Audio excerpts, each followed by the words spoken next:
ही बोला और हमने हेमंत सोरेन जी को प्रेरित भी नहीं किया था कि आप ऐसा बात बोलिए, लेकिन आपने ये बात कहाँ बोला?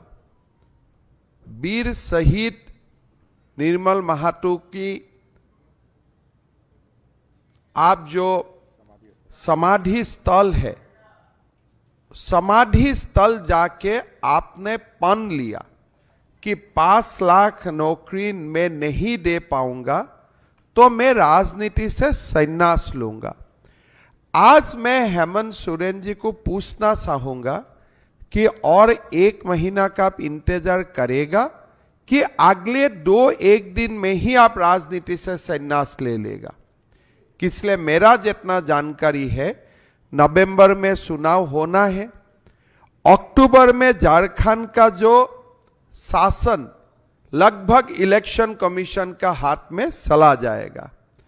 आपका हाथ में सितंबर महीना है, आप सितंबर महीना में भी पूरा प्रयास कीजिए, लेकिन कम से कम आपका रिटायरमेंट डेट हमें बता दीजिए कि हम 30 सितंबर को या 2 अक्टूबर को, गांधी जयंती का दिन होगा, अच्छा होगा, आप राजनीति से संन्यास लेने का आपका ही जो निर्णय था, इसको आप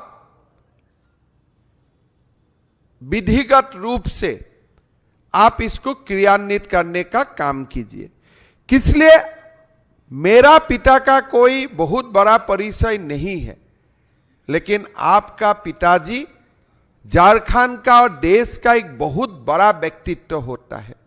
अगर शिबू सोरेन जी का बेटा अपना वादा नहीं निभा सकता है तो कौन ये वादा निभाएगा? आज झारखंड हेमंत सोरेन जी से पूछ रहा है। 5,000 प्रति मास 15,000 करोड़ हमारे युवाओं को अभी तक मिल जाना चाहिए था, आपने नहीं दिया। पेंशन का नाम में माताओं को 3,750 को रुपया मिल जाना चाहिए था, आपने नहीं दिया। 50,000 गारंटी फ्री लोन का अनुसार हमारे युवाओं को अभी तक 2.5 लाख, महिलाओं को 2.5 लाख करोड़ मिल जाना चाहिए था, आपने नहीं दिया। 50 लाख महिलाओं को 16 भत्ता 2,000 रुपया से 60,000 करोड़ मिल जाना चाहिए था, आपने नहीं दिया। सोने का सिक्का 300 को रुपया लोगों को, माताओं को, नवविवाहिता को मिल जाना चाहिए था, आपने नहीं दिया।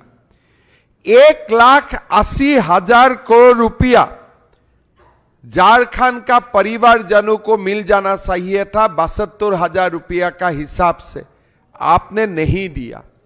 आज आप क्या कर रहा है?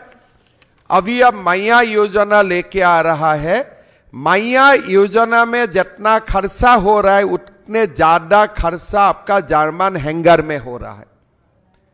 जितना पैसा आप मैया योजना में दे रहा है उससे ज्यादा पैसा आपका फोटोग्राफ प्रिंटिंग में जा रहा है। आज सुबह मेरा सौभाग्य हुआ खिजरी असेंबली में जाने का, हुआंगहातो गांव में।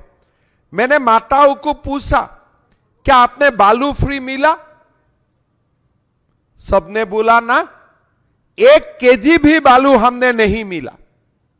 और गांव का आदिवासी माताओं हमको बोल रहा था कि आज हर बालू का CFT 5500 से 6,000 रुपया तक जा चुका है।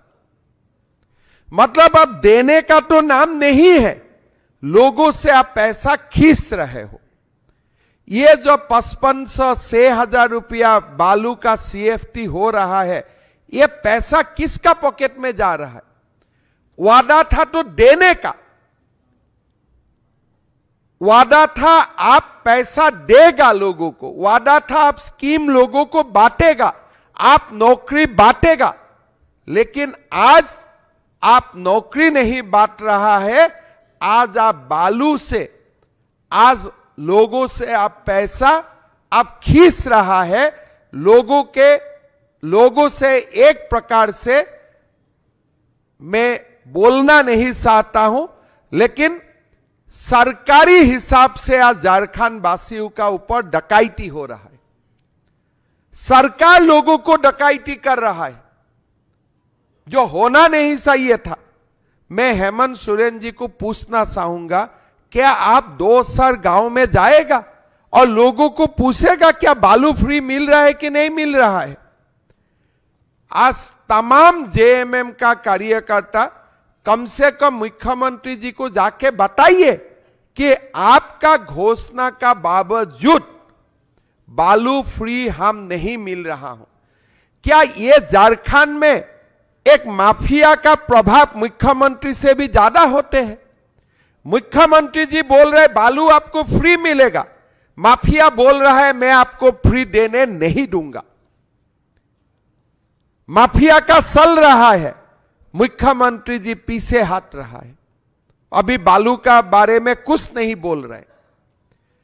जब मैंने घुसपैठियों का मुद्दा उठाया उनको अच्छा नहीं लगा। आज रांची से डॉक्टर को अल कायदा का साथ इन्वॉल्व होने के लिए डॉक्टर का गिरफ्तारी होते हैं। झारखंड हाईकोर्ट बोलते हैं घुसपैठी हो रहा है, फंडामेंटलिज्म का काम बढ़ रहा है, आपने ध्यान नहीं दिया। लेकिन आज क्या हुआ? रांची शहर से ही डॉक्टर अरेस्ट होते हैं कि अल कायदा इंडियन सब कॉन्टिनेंट का साथ जुड़े हुए था, जिहाद फैलाने का कुकर्म झारखंड में शुरू कर रहा थे।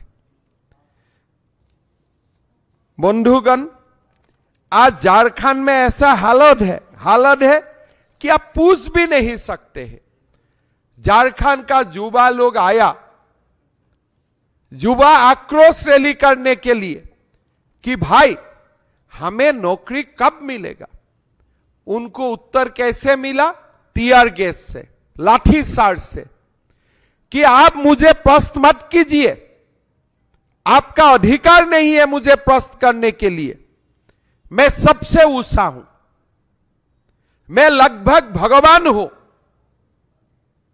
आप मुझे प्रार्थना कर सकते हो, लेकिन अगर मैं नहीं भी दूंगा, दूसरा दिन भी आपको मंदिर आना है, आप मुझे कोई क्वेश्चन नहीं कर सकते हो, मैं भगवान बन चुका हूं। युवा आते हैं आक्रोश रैली करने के लिए, आप मान और अभिमान लेके आपका पास आते हैं, मन का दुख लेके आपका पास आते हैं, और आप कैसे जवाब देते हैं? मैंने जीवन में हमें भी बहुत ज्यादा संग्राम देखा हूं।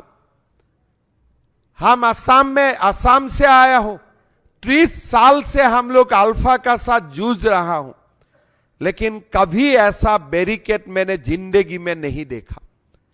बैरिकेड का ऊपर बार्ब वायर, उसका बाद बाबूलाल मरांडी जी भाषण देते रहते हैं, आपका टीयर गैस चालू हो जाते हैं। मैंने टीवी में लाइव देख रहा था, मोराबादी ग्राउंड में सभा चलते हैं, सभा बाबूलाल मरांडी जी का भाषण चलते हैं, और उसी समय आप टीयर गैस फायर कर देते हैं। आज और एक नया घटना शुरू किया है। क्या किया है? युवा आक्रोश रैली का नाम, रैली में अंश लेने का कारण हमारे 55 कार्यकर्ता 52 कार्यकर्ता का ऊपर एफआईआर लॉस किया जाते हैं। कोई आपत्ति नहीं है। बाबूलाल मरांडी जी, संजय सेठ, अर्जुन मुंडा, भानु प्रताप शाही, अमर बाउरी, आदित्य साहू, दीपक प्रकाश, अभयकांत प्रसाद, प्रदीप वर्मा, विद्युत बरन महातो, मनीष जायसवाल, नीलकंठ सिंह मुंडा, नीरा यादव, सबका ऊपर एफआईआर दर्ज हुआ है। मेरा कोई आपत्ति नहीं है। झारखंड का युवाओं का अधिकार के लिए हमारे लोग जेल जाना है, जेल भी जाएगा। लेकिन सबसे बड़ा काम क्या किया? 12,000 अज्ञात लोगों का खिलाफ भी एफआईआर दर्ज कर दिया गया है। मतलब क्या है? अगर हेमंत सोरेन सरकार आते हैं, नहीं आते हैं, लेकिन मैं खाली एक आर्गुमेंट के लिए बोल देता हूं, हर युवाओं को जो भी आवाज उठाएगा पकड़ के यही केस में गिरफ्तार कर देगा। मतलब सारा झारखंड का युवाओं को आज एक ब्लैकमेल का दायरे का अंदर लेके आया है। जो भी सरकार का खिलाफ कुछ भी आवाज उठाएगा, यूट्यूब में लिखेगा, सोशल मीडिया में पोस्ट करेगा, कुछ भी आवाज उठाएगा, यही केस में गिरफ्तार कर लेगा। और केस कैसा डाला है? कोई सारे सेक्शन डाला है और नॉन बेलेबल है। मतलब 12,000 कुन युवा है, कोई नाम नहीं है, अज्ञात। मतलब जो भी आवाज उठाएगा, आप लोग भी आवाज उठाएगा, आप लोगों का नाम भी ये 12,000 में एक हो जाएगा। जालियाना बाग में भी ब्रिटिश ने ऐसा एफआईआर नहीं लॉन्च किया था। स्वाधीन भारत में आप मुझको ऐसा दूसरा एक एफआईआर दिखाइए जब 12,000 अज्ञात लोगों का ऊपर एफआईआर दर्ज किया गया है। हमारा लोकतंत्र में ऐसा रिकॉर्ड कभी नहीं है।